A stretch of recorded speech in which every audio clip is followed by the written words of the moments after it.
Right folks, today I'm making a fish curry with a new fish curry masala I've never used before, but anyway, that it's delicious.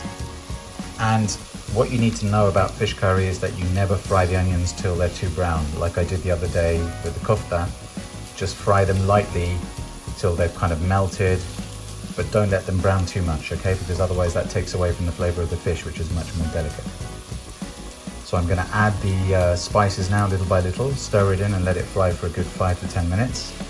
And then little by little, I'm gonna add some fish stock and let that continue frying for another 10 minutes. And then I'm gonna add tomatoes. I'm not gonna add too much fish stock, just to keep it moist. And I'm gonna add tomatoes and let it cook and cook and cook. And because I'm using tin sardines, I'll add them right at the end, just about 5 minutes before I finish, because they're already cooked. That's going to be the fish curry. I'll show you some more videos about that. So I added the water, the chicken stock, little by little, and I've been stir frying it for about 10 minutes. And while I've been doing that, I've taken these sardines, picantonas, which I love. Sardine curry is going to be probably one of the most delicious curries you can have because sardines are so tasty. And these are even slightly spicy ones. So I've drained 10 cans into a bowl, removing the excess oil first, and that's about half a kilogram of fish. It's about 50 grams strained, so 10 cans, 500 grams of fish. And I probably put in enough spice here for 500 grams of fish, half a packet. And now I'm going to add this tomato and I'm going to let it cook, half a can, big can of tomato, bit more, and I'm going to let this cook now. I'm going to let this cook now for about half an hour, nice and slow, so all this sauce becomes deliciously impregnated with the flavor of the spices. The tomato really absorbs it all.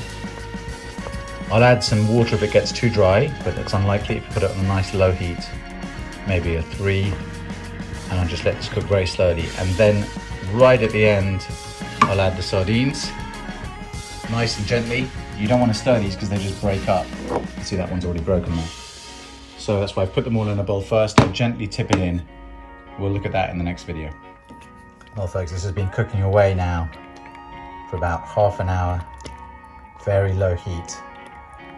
And that curry looks absolutely delicious. I haven't tasted it yet. I need to put some vinegar in there. I'll add salt at the end. I'm just going to tip these sardines gently in.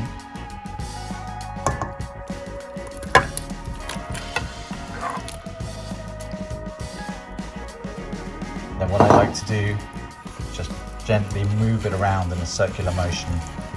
Just all that, let that sift in rather than break the sardines up with a spoon. Give it a vigorous shaking. And I'm going to let that on a 1, now cook on a 1 for about 5-10 minutes, and I'll just let it sit there before eating in a while. I'm going to start soaking the basmati rice, cleaning it, and I'll eat in about an hour and a half, 2 hours. And this will have just impregnated all the flavour, the sardines into that delicious curry on that very low heat. You see it's all just sifted in there without breaking up, hopefully. There you go. Yummy, yummy.